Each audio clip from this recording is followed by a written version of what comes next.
you, Mr. President, on the assumption of the presidency of the UN Security Council for the month of June. I also want to thank the briefers, the SRSG, the SCC, and the Executive Director of WFP for the wide explanation of the issues of Somalia and the situation, the current situation of Somalia. Mr. President, it is an honor to stand before you today as the President of Somalia, representing the hopes and the aspirations of the Somali people. I would like to begin by expressing our heartfelt gratitude to the United Nations Security Council for its unwavering support and strategic partnership with Somalia over the decades. This is a critical moment in our country's history as we simultaneously pursue state-building efforts, combat the menace of terrorist group Al-Shabaab, and address the challenges posed by severe droughts. In this speech, I will provide an update on political and security developments in Somalia, and I will advocate for the total lifting of the 31-year-old arms embargo that has limited our ability to protect our citizens, enforce the rule of law, and secure our borders. We recognize that defeating Al-Shabaab requires a multifaceted approach that includes capable and effective security forces, an inclusive state-building process, and the ability of the state to provide critical services to the public. My administration is working diligently on all these fronts to move our country towards durable peace and prosperity. Mr. President, let us begin with the progress we have achieved on the state-building front. As some of you may have been aware, Somalia has faced significant challenges in reaching high-level political agreements on critical issues such as nature of intra-state relations and how to transition away from the indirect elections for over a decade Since my election in May 2022, we have held 6 successive National Consultative Council meetings, resulting in a consensus agreement with the federal member states on allocation of power, the judicial model, fiscal federalism, national security architecture, and the electoral model of the country. These agreements pave the way for a more inclusive, representative governance systems in Somalia. Turning our attention to security and stability, I am pleased to inform you that the Somali National Army has made significant strides in the fight against Al-Shabaab in partnership with local communities. Over the past year, we have witnessed the recovery of more than 70 towns from the grip of the terrorist group, resulting in opening of the main north-south transportation routes and of vast areas of rich farmland in the country. We've also taken significant steps to tighten anti-money laundering and combating the financing of terror through regulations by closing over 300 accounts that provide illicit revenue to the terrorist group. This effort, along with the support to religious leaders conference that contested the ideological strategy of Al-Shabaab, have dealt a blow to their operations and have challenged their legitimacy within the society. Mr. President, through a combination of our military offensive's ability to dislodge and disrupt Al-Shabaab and the considerable advancement in the urban security efforts through enhanced intelligence efforts, we are witnessing a notable reduction in the terrorist attacks of our capital city, Mogadishu, and many other towns in south-central Somalia. Today, our capital is undergoing a remarkable transformation. Mogadishu's housing sector is experiencing a boom, and businesses are opening daily in the sectors of retail, hospitality, and healthcare, among others. This progress not only instills hope in our citizens, but also attracts investment and fosters a conducive environment for growth. In addition to these achievements, we have carried out over 240 stabilization activities in recently liberated communities in the regions of Hirshabelle and Galmudug states over the last 6 months. For many of the people living in these towns, Al-Shabaab was only the authority for up to 15 years in the past. In the next phase of our stabilization program, we are focused on deepening the extension of the state and the social contract with recently liberated communities through the provision of critical services such as policing, social services, governance, and reconciliation in those communities. Looking ahead, the next phase in our fight against terrorism is Operation Black Lion. This operation, which is still be the most critical offensive, aims to liberate nearly all the remaining Al-Shabaab-controlled territories across the country.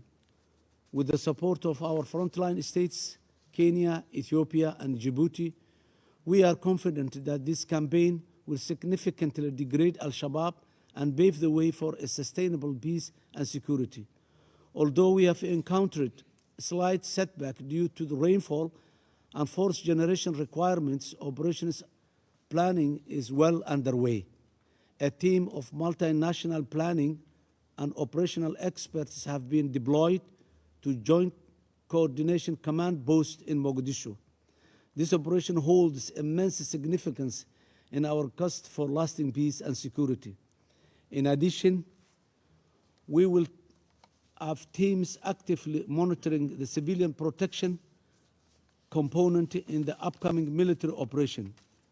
This demonstrates our commitment to minimize civilians' harm and uphold human rights throughout the offensive. The resilience of our success against Al-Shabaab is evident that the enemy has not taken back an inch of we have recovered from them in the last 10 months. Mr. President, simultaneously with the planning of the current and future operations, we are also working towards the full withdrawal of ATMIS forces from Somalia in line with the UN Security Council Resolution 2628 and 2670. The planning and implementation of the drawdown of ATMIS forces is being executed in close coordination with a joint technical committee between Somalia and the mission, African Union mission in the country. Phase 1 of the drawdown is nearing completion, and the Somali National Army forces are assuming responsibility for forward operating bases while collapsing 3 others. Once phase 1 is completed, a joint assessment will be conducted to review the impact of the drawdown. The insights gained from the assessment will guide us through the phase 2, anticipated to commence in September. I would like to take this opportunity to express my heartfelt gratitude for the remarkable support Somalia has received from the African Union and AMISOM mission. The invaluable engagement of AMISOM in our nation has provided us the necessary room to make significant strides in our peace-building and state-building endeavors throughout the past 15 years. The sacrifices made by the courageous men and women from the troop-contributing countries shall forever be etched in our collective memory in Somalia. Mr. President, on the humanitarian side, we have been able to avert famine through our sustained partnership with the United Nations and the generous support from the United States and other donors. However, we remain committed to maintaining an effective and sustained response to ongoing drought, prioritizing the well-being of our people. I'm a strong advocate for genuine transition from traditional assistance to resilience-based investment. By investing agro-pastoral communities and addressing the effects of climate change, such as through water catchment systems, regenerative agricultural practices, and feeder roads, we can enable those communities to sustain themselves economically and ensure their long-term well-being. Allow me, Mr. President, to share an example of the impact of such investment can have. The completion of only 30-kilometer Mogadishu-Afgoye road has not only improved economic livelihoods for farmers of the area, but also made certain food staples more affordable for the residents of our capital, Mogadishu. Mr. President, on the economic front, we are nearing a significant milestone, achieving the heavily indebted poor country's epic completion point by the end of this year. Over the past decade, we have undertaken extensive macroeconomic and fiscal reform to position ourselves for the achievement.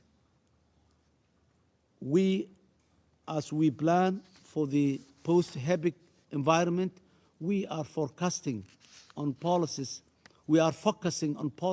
that promote revenue generation and strengthen our public financial management systems. Furthermore, we recognize that our most valuable asset is our people. Therefore, we are committed to scaling up access to quality education and health services, especially for women and youth. As a former educator, I know how education can break the cycle of poverty. I grew up in a small rural community, and after my dad passed away, my mother struggled to ensure that I get an education. She was unable to read and write, and still she checked my homework regularly by seeing whether there were any red marks on the notes. Thanks to her determination, I want to own to the contribution to establishment of one of the premier educational institutions in our country. I want all Somali children to have such an opportunity in the future. To that end, my administration has already undertaken a massive teacher recruitment campaign that will bring 10,000 new teachers into the system in my mandate, with 20% of them being women. Already, 3,000 teachers have been recruited and undergoing a training at this moment. These teachers are dispersed throughout the country, allocated to federal member states' education system. Mr. President, however, despite these remarkable advancements, our journey towards peaceful and prosperous Somalia faces formidable obstacles. The prolonged arms embargo imposed on our nation since 1992, which is the longest arms embargo in the history of the United Nations. Let me state clearly that Somalia of 2023 is not Somalia of 1992, and Somalia deserves this to be considered. It's essential to highlight the challenges that the arms embargo measures and notification processes present for Somalia security forces. Acquiring the necessary lethal capability has become an arduous task, hindering their ability to effectively combat Al-Shabaab and provide lasting peace and stability in Somalia.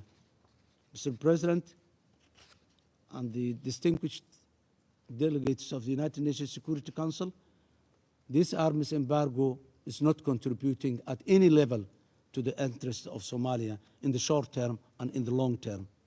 While we acknowledge the importance of international efforts to maintain peace and security, we believe it is crucial to reassess the situation in the light of the progress we've made towards establishing an effective weapons and ammunition management system, guided by the benchmarks proposed by the technical team from the Secretary General's office and reflected and endorsed in Resolution 2006 and 2662. Somalia's National Weapons and Ammunition Management WAM strategy has been effectively implemented through result-based action plans. We have made substantial progress in the registration, record-keeping, stockpiling management, thanks to the establishment of comprehensive and centralized national weapons and ammunition management database in Somalia today. We've worked tirelessly to strengthen our legal and regulatory framework, including the introduction of a firearms bill to control the possession, manufacture, storage, and use of firearms in Somalia. These crucial undertakings have substantially mitigated the risk associated with trafficking, illegal possession, and the improper use of weapons and ammunition in Somalia. These initiatives serve as a testament to our government's unwavering commitment to improving weapons and ammunition management frameworks in a coherent manner with the international standards. Mr. President, considering these significant developments, I implore you, distinguished delegates, to support our call for the complete lift of the arms embargo on Somalia.